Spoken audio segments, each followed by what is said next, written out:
Another priority mission. This one's the Geth Dreadnought. We're on a Geth ship, actually. And I cut out a bunch of the opening sequence. It was actually it was an interesting opening sequence, but it was actually really kind of slow. You are out in space, like in a spacesuit, kind of low gravity, and everything's very quiet all around you. It reminded me a lot of Dead Space, except not fun, because there's no shooting or any combat or anything outside. You're just like almost walking through a puzzle, trying to figure out where to walk in this circular kind of tube. And you have like magnet boots on, so you can kind of walk all the way around. You're not just like floating, you're kind of glued on. But it's making me think about what games pull off magnet full boots? 3D well. Dead Space. Dead Space pulled it off very well, except was that, how much was in that in Dead Space 2? I don't really remember it. Not that much. I remember it much more in Dead Space 1. Yeah, like leaping from surface to surface. Yeah, and just kind of doing this cool Superman move. Yeah. And there's an achievement for like doing that Superman as long, like for, I don't know, a super long distance or something like that. And then I started thinking about yes, this is a full 3D game, but it's not really, you're on a very flat platform the entire time. It's very simple to navigate compared to like the water temple in Ocarina of Time. Notoriously like the worst design. It's the same in real life though. What do you mean? Like, we live life 3D on a flat plane. Yes. You get into the ocean and it's fucking crazy. Like, you're like, oh shit, like there could be like things behind me, underneath me, above me. Yeah. Like, hey, look, there's a shark. Oh shit, where? Yeah. And you're struggling to communicate. Yeah. Yeah, no, that's a good point. So maybe 3D is just awkward. Humans just, well, what about like Rogue Squadron or a 3D fighting game, like a piloting like game. in a ship? Yeah. Yeah, it's not as disorienting in a ship for some reason. You know, you don't get that underwater disorientation. Is it because you have the horizon to look at? I don't know. Like, you don't feel gravity pulling down on you the way you do when you're underwater. Or, your buoyancy pulling you up. Yeah. You have no feeling, or like there's no... In video games? There's no feeling of gravity? Yes. Yeah. Which is probably part of it. Where... I don't know. That's a weird question. Why planes are so less disorienting than swimming. Yeah. Well, in video games, and so more specifically in video games, I've never flown a plane before. But I've done that thousands of times in video games. Well, it's easier to tell which way's down in a plane than in water. Because you don't weigh as much in water. Like, being upside down isn't as weird. If you're in an airplane and it's upside down, you know for a fact that it's upside down. Do you think, like, F1 pilots know that? Like, when they're going Mach 2 or whatever? Yes. That, like, and they're doing all sorts of crazy moves? That they know which way down is at all times. But do they feel it? I bet they do. You don't weigh less in water. You have buoyancy pushing you up. So you feel like you weigh less. But you don't weigh less. Okay, in the scientific thing, you don't weigh less, but you can lift more weight underwater. Like, that's why hippos like being in water. Because they're so fat and they just, like, glide through it. Yeah, you're much lighter in water. But not heavy. Not weight lighter. Right. You're light. What's the term for that? You're buoyant in water. You don't weigh as much. You're buoyant. You have a force pushing up on you. Yes. So your weight on a scale would be less. Sure. Yeah. Yes, that's true. But, whatever. Yeah. Next topic? I got nothing. Trilogies? Sure. Video game trilogies. So this is a video game trilogy. Is there going to be a fourth one? Oh, of course. I feel like a fourth one is like has nothing to do. Like, even if a game is planned as a trilogy, It's how many come out is regardless of how it's planned. Because what was that horrible Dennis Dyack game? the Norse mythology. Too Human was supposed to be a trilogy, But it no was a chance fucking on terrible game. Yeah. So it's not a trilogy. And the publisher pulled the plug And as soon as the game came out because they're like, oh, this is bad. Resistance is going to be a trilogy because the third one sold very poorly. But there Whereas- have been multiple PSP Resistance games Halo too. is not going to be a trilogy because it's insanely successful. And yeah, Halo 4 had an official announced date, Right. release date announced today, November 6th. And I think it is. guarantee Gears of War. Oh, was that during this that you made that bet? What? Oh, probably. That it was going to come out during September. Yeah, or October. Or September. Yeah, September. Well, every other Halo games come out in September, and Gears. I said, yeah, every Halo and Microsoft published game comes out in September. Because to me, it seems smart because they try to beat the November rush when all the Call of Duties and that's when BioShock Infinite's coming out and a bunch of other games. And I think, ooh man, I do not. I have very low expectations for this Halo game, and I don't know. I think a lot of people are going to be very disappointed with it. So do they have access to everything Bungie has done so far? Like the engine? I have no idea. I have no idea at all. Because if it's kind of like a Infinity Ward Treyarch relationship, it could be good. Like if they don't have to... Oh, they don't have to like start from It's square already a one. good game. You just have to make a new story and add some new maps. Basically. New weapons. Yeah. I guess. But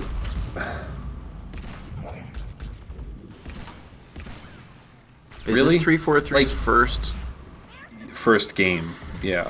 And Treyarch's first one was not good. It's Call of Duty 3, and everybody hated that. Yeah. And then they realized, oh, we have to use the same Call of Duty engine and work more closely with Infinity Ward. Yeah. And now Treyarch is the leader in that kind of group, Yeah, 'cause Because Infinity Ward's completely dissolved. Yeah. Like, I mean, none of the creative talent that was there before that, created Call of Duty 1, 2, and 4 and Modern Warfare 2, none of them are there anymore. Yeah. So it's just like a shell of people that can kind of copy and paste the same framework that the smart people made originally.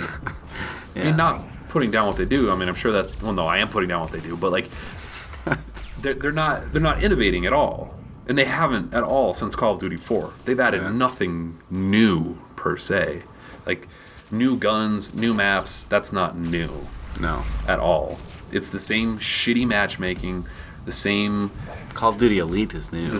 unlock system. Yeah, it didn't even work for like the first month after the game came out, and they charged people for it. What a fucking crock of shit that was. That's such bullshit. So there's something about trilogies. Yeah, that's appealing to people, but they're not even And trilogies stories. anymore. Like what Stories like you are told about. like, there's always three. And I don't. A beginning, a middle, and end. Yeah, that's what it is. Beginning, middle, end. People like beginning, middle, end. But all three of them have a beginning, middle, end. Yeah. And the end never lives up to the beginning and the middle. Like even in Star Wars, and especially in The Matrix, Especially and in in this, The Matrix. and in this. So is it like if okay? What other sci-fi trilogies? Is the third one the like best? Lord of the Rings. How about? Yeah, the third one's the best. Is it the best? Well, it got the only best picture of the year. Really? It won an Oscar? Best Yeah. Picture for that? I didn't know that. So it was. I honestly.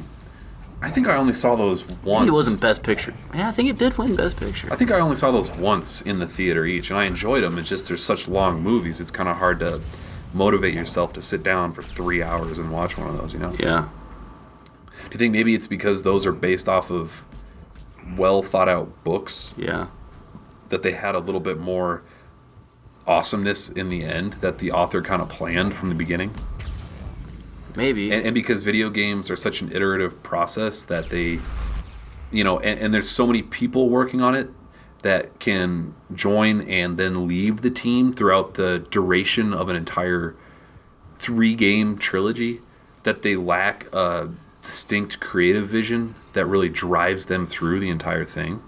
Could be, definitely, for games. Yeah, I mean, like movies, it seems like there's more of certain people in control.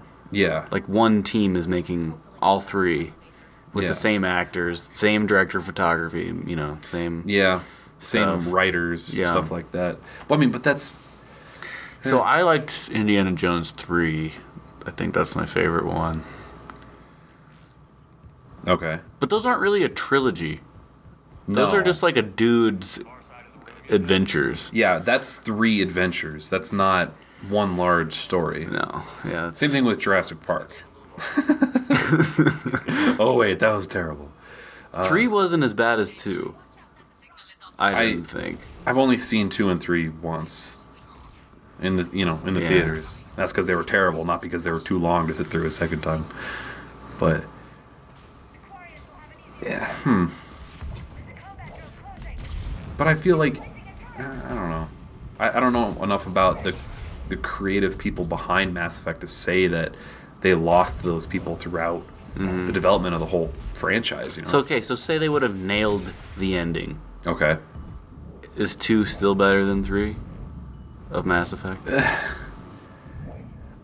If they nailed the ending. Yeah. But what trilogies have nailed the ending? I mean, Star Wars, the ending was... you knew it was coming, basically. Lord of the Rings, you kind of knew it was coming. Lord of the Rings, you're just like, how has this not ended 7 times already? Exactly. Well, like Lord of the Rings, they knew, very early on in the first book what they had to do to end the story. Mm-hmm.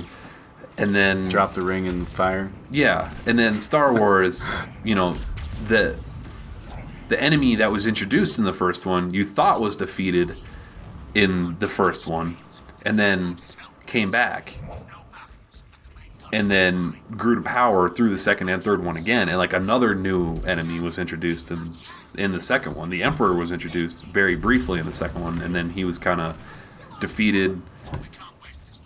Yeah, because Star Wars is weird, because like you had that clear enemy in the first one, and you had a clear ending in the first one. Mm-hmm. But, like, Darth was spinning off into space, and he was the antagonist in the movie. Mm-hmm. Like, you thought he was in charge. There was no Emperor in the first one, really. No. If you knew the extended story, but that's bullshit. I'm talking strictly movies, Yeah. Like, he was the main guy, and then he's kind of, like, spinning off into space. And to 99% of the people that watched that, he was dead. Yeah. The fucking Death Star exploded. The whole Empire was defeated. Yeah. Darth Vader's dead. That's not Luke's father. That part of the story doesn't exist yet. Like, Star Wars 1 was a pretty well-rounded single story. Yes. And then in the second one, they added a whole bunch of new shit and had no closure at the end of it. Mm-hmm. In fact, there was tons of, like, open loops, basically. Like, Han's frozen. Mm-hmm. Luke knows that he has... he's a hand missing. Yeah, he's got a hand missing. He found out at the very end that Darth is his dad. And there's all these crazy cliffhangers. And then the third one's like, oh, well, there's also... They added Leia as a sibling, and then... So, like, how does this compare? Yeah, I don't know. Like, the Reapers were introduced... And then he killed a Reaper, and then the Reaper invasion was fought off and defeated. Yeah. And then you seem to go back and forth between there's not Cerberus there's no insane cliffhangers. No, I guess there are some insane cliffhangers. But I think that the games are so long that they lack some of those distinct punches that, oh, Han's frozen? Holy shit.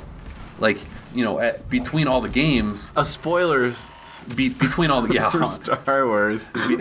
Like, between all the games in this, like, you lose all your teammates, basically, and then you have to rebuild your team. Yeah. Like, in every single game, you had to Adliara and Garrus and Towley and everybody else. Yeah. Like, you start with 2 people, and then you add all these recurring characters that you see over and over again. Yeah. So, I don't know. And they don't explain why they left, really. They just vanished. I think that would have been really cool if they did Garrus is frozen on Carbonite, and you have to rescue him from a Reaper. Yeah. Instead of, oh, I found him on this planet. I just ran into him. Oh, hey Garrus. Oh, I just saw you. You need a hand? You want to join me? Oh, there we go.